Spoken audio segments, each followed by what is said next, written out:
Hello मित्रों, आप सबका हमारे चैनल पर फिर से स्वागत है। आज नेट के बारे में बात करेंगे और नेट के क्या फ़ायदे हैं वो भी बात करेंगे, क्योंकि आपको पता होना चाहिए कि नेट करने के बाद आप प्रोफेसर यानी असिस्टेंट प्रोफेसर बनने के लिए एलिजिबल हो जाते हैं। तो इसके लिए एग्ज़ाम होता है। एग्ज़ाम साल में पहले यूजीसी 2 बार कराती थी, अब 1 बार होती है जो एनटीए कराती है। तो इसी के बारे में सूचना है, इस पर हम लोग बात करेंगे। यूजीसी एनटीए के लेटेस्ट नोटिस के अनुसार यूजीसी नेट दिसंबर 2020 और यूजीसी नेट जून 2021 की परीक्षाएं पहले से तय कार्यक्रम के अनुसार 6 अक्टूबर से नहीं होगी। 6 अक्टूबर से होने वाली थी, अब ये 6 तारीख को नहीं होगी। अब यह परीक्षा 17 अक्टूबर 2021 से 25 अक्टूबर 2021 तक आयोजित की जाएगी। 2 बार का एग्ज़ाम ये एक साथ ही लिया जा रहा है। यूजीसी एनटीए के अनुसार 6 अक्टूबर से 8 अक्टूबर और 17 व 19 अक्टूबर परीक्षाएं निर्धारित थी पहले से, लेकिन इस दौरान कई अन्य बड़ी परीक्षाएं टकरा रही थी। इन परीक्षार्थियों को कुछ समस्या नहीं हो कि कहां परीक्षा देंगे, किसको छोड़ेंगे, इसलिए इन परीक्षाओं को देखते हुए अभ्यर्थियों ने यूजीसी एनटीए से परीक्षा कार्यक्रम बदलने की गुजारिश की थी और वो फिर बदला गया। यूजीसी नेट की पुरानी परीक्षा तिथियां क्या थी? तो 6 अक्टूबर से 8 अक्टूबर 2021 और 17 अक्टूबर से 19 अक्टूबर 2021 ये 2 टर्म में एग्ज़ाम था। लेकिन नई तिथि क्या हो गई?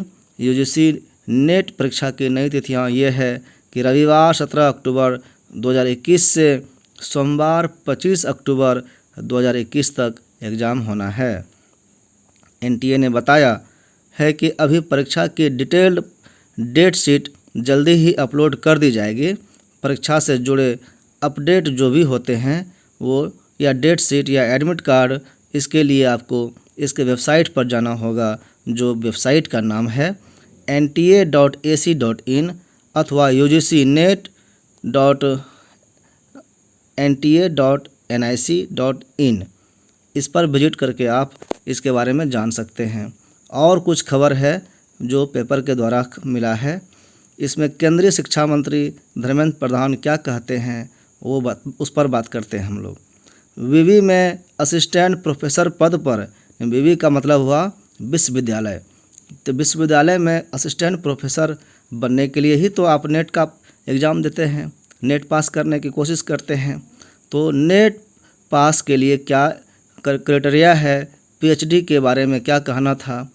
पहले पीएचडी से ही हो जाता था प्रोफेसर, नेट से ही प्रोफेसर हो जाते थे। फिर बाद में नेट अनिवार्य हो गया, पीएचडी अनिवार्य नहीं रहा। फिर बाद में नेट और पीएचडी दोनों अनिवार्य कर दिया गया। तो ये समय समय की बात है कि इसमें क्या नियम चेंज हो रहा है और कौन सा नियम लागू हो रहा है।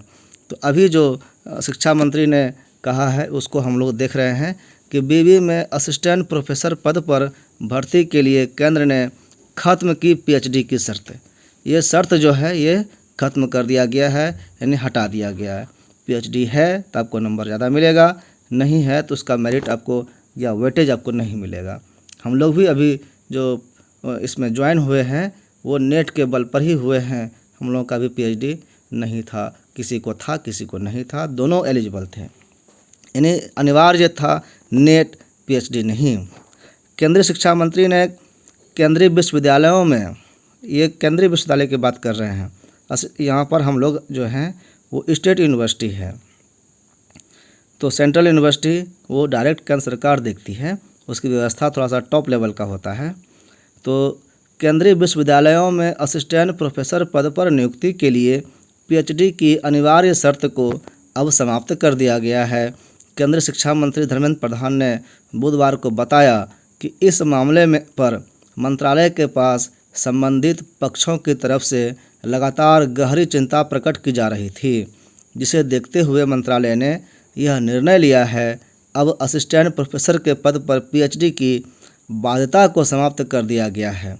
दिवाली तक शिक्षकों के रिक्त पदों को लेकर विज्ञापन भी जारी कर दिया जाएगा कि कितने सीट किस पद का किस विषय में खाली है। उन्होंने कहा कि अक्टूबर महीने तक केंद्रीय विश्वविद्यालयों में रिक्त पड़े हुए सभी शिक्षकों के कुल करीब 10,000 पद हैं जिसे भरे जाएंगे। इसमें SC, ST और OBC शिक्षकों के पद भी शामिल हैं। ये सब कैटेगरी वाइज पद होता है जिस पर सीट खाली हुआ है क्योंकि लोग रिटायर भी किए हैं। तो इन सभी पदों पर बहाली होगी। 10,000 सीट कम नहीं है, ज़्यादा है। दूसरी खबर में भी इसी तरह की बात आई है।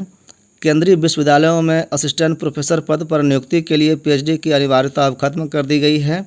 अब बिना PhD की डिग्री वाले छात्र भी इस पद के लिए आवेदन कर सकेंगे। यह राहत ऐसे समय में दी गई है जबकि विश्वविद्यालयों में शिक्षकों के खाली पदों को भरने की प्रक्रिया तेज़ी से चल रही है। कई जगह चल रही है। बिहार में भी अभी यूनिवर्सिटी कमीशन के द्वारा बहाली के लिए अप्लाई मांगा गया था। एप्लीकेशन लोगों ने किया भी है और अब उन पर इंटरव्यू चल रहा है। हालांकि यह राहत सिर्फ इसी सत्र के लिए दी गई है, ये हमेशा के लिए नहीं दी गई है, इस सत्र के लिए दी गई है। असिस्टेंट प्रोफेसर के लिए नेट यानी राष्ट्रीय पात्रता परीक्षा के साथ साथ PhD भी जरूरी है। ये नियम तो पहले है ही है।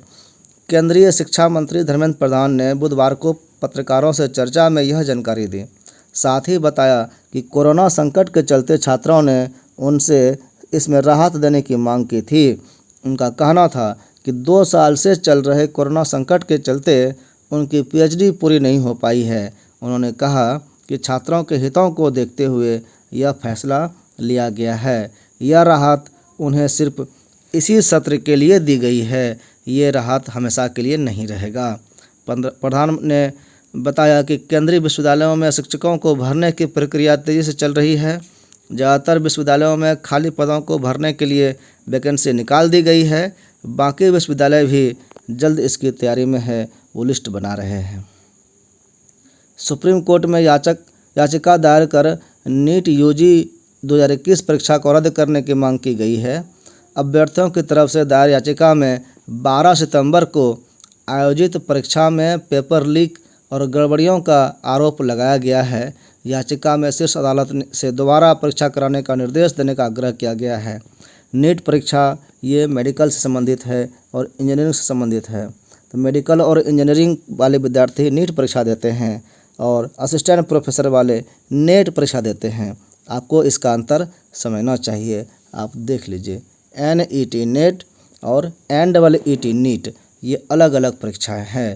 तो ये जो आरोप लगाया गया है कि इसमें गड़बड़ी हुआ है, पेपर लीक हुआ है, ये नीट का है, नेट का नहीं। तो अंतर है ये, और इसीलिए मांग किया गया है सुप्रीम कोर्ट से कि नीट जो जिसमें परीक्षा का पेपर जो है वो आउट हो गया था, तो इसलिए वो सही नहीं हुआ, तो दोबारा परीक्षा उस पेपर का लिया जाए। तो ये मांग स्टूडेंट की तरफ से जायज़ मांग है, क्योंकि आप लिख कर देते हैं या कोई लिख कर लेता है तो फिर सही स्टूडेंट का सिलेक्शन नहीं हो सकता है ना, इसलिए दोबारा एग्ज़ाम लेना ही चाहिए। तो इसी जानकारी के साथ फिर मिलते हैं हम लोग कुछ और बातों के साथ अन्य वीडियो में। अभी के लिए बाय बाय, टेक केयर।